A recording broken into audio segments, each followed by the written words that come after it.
Many people don't realize that they're just stuck in a cycle of defeat because they've just been practicing this over and over and over.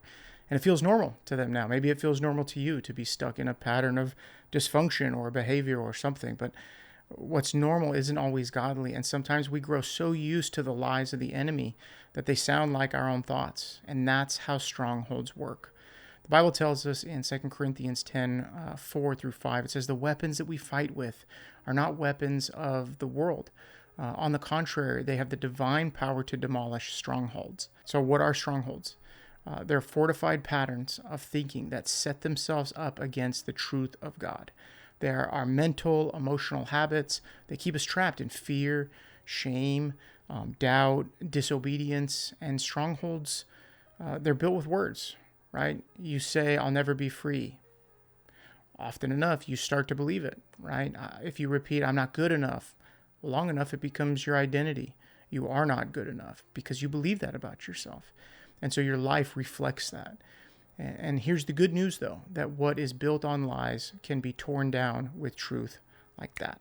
In Romans 12:2, it says, do not conform to the pattern of this world, but be transformed by the renewing of your mind. That transformation begins with truth. It begins with replacing every lie with a declared, rooted truth in the Word of God, right? Instead of I can't change, you declare I'm a new creation in Christ. Instead of saying I'm always anxious, you declare God has not given me a spirit of fear, but of power, love, and a sound mind. Instead of saying I'm stuck in this sin, you say he whom the Son sets free is free indeed, and that means me. I'm free.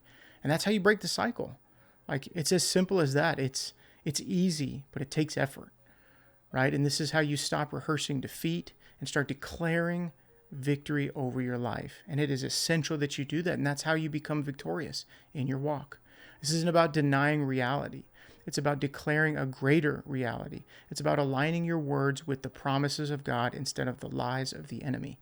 Every time you speak the truth of God's word, you swing the sword of the Spirit, right? You fight back, you reclaim territory, you demolish strongholds. And so if you're tired of living in cycles of defeat, change what you say, right? Speak what God says. Don't echo your emotions, echo his word, because strongholds fall when truth is spoken. Again, I'm not saying let's deny the reality of our situation. Like, I'm an amputee, right? I have a fake leg. I don't just say, oh, I have 2 legs, now there's no pain.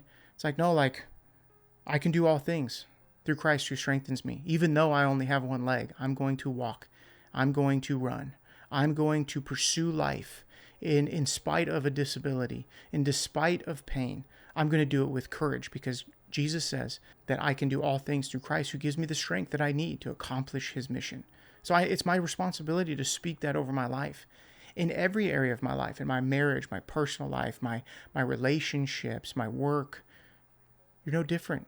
You got to do the same. You got to start speaking this stuff over your life. And so today, if you're going to speak truth over your life, type amen. And know that I'm standing, I'm speaking it out with you. And I know this isn't easy to do. And it takes action and it takes effort, but it's worth it. And so I created a free, short, downloadable devotional to go along with this video. Just click the link in the description and let me know what email to send it to. It's absolutely free. No gimmicks. Literally just type in your email. It sends you a direct link. You can save the link so that way as I update the devotionals, you just have access to them anytime that you feel like they're helpful to you. And if you find them valuable and you want to send a gift to the ministry, that's awesome.